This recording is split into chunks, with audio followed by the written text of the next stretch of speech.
In our friend or fraud segment here on Moment of Zen every week, Tom Zenner and I take a look at one individual, one sports celebrity, if you will, and decide whether he's a friend or a fraud. Well, we're going to have a little adjustment to this week. We're going friends or frauds, multiple, because we're going to talk about two high-profile NFL wide receivers who both were out of the NFL last year, but both want back in.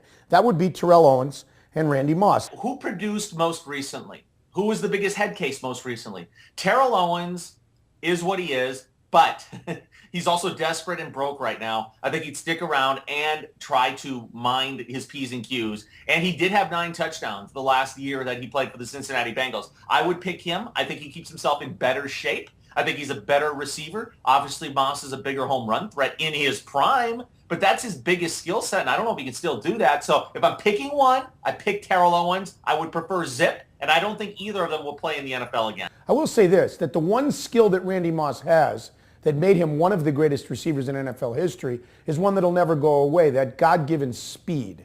So all he really needs to do is put on a helmet, run down the field, and beat 3 defenders, which he's done his entire career. I don't think he's lost a lot of that speed. So I would say make the opposite argument that Randy Moss probably has a better chance to come back and have an impact in the NFL if he wants. Well, and I'll throw back at you, then you need a good quarterback. He has to fit in the right situation. And I don't think Moss gets a shot anywhere without a coach that has dealt with him in the past. I don't think someone is going to take a trial balloon on the guy. Both of them could have played till they're 40, right. Okay? It's completely their fault they're not. And the numbers they have right now, without having to try to get back into the league, are bona fide 100% Hall of Fame numbers. So they did damage to themselves. They're trying to repair it, and it's going to delay them getting into the Hall of Fame.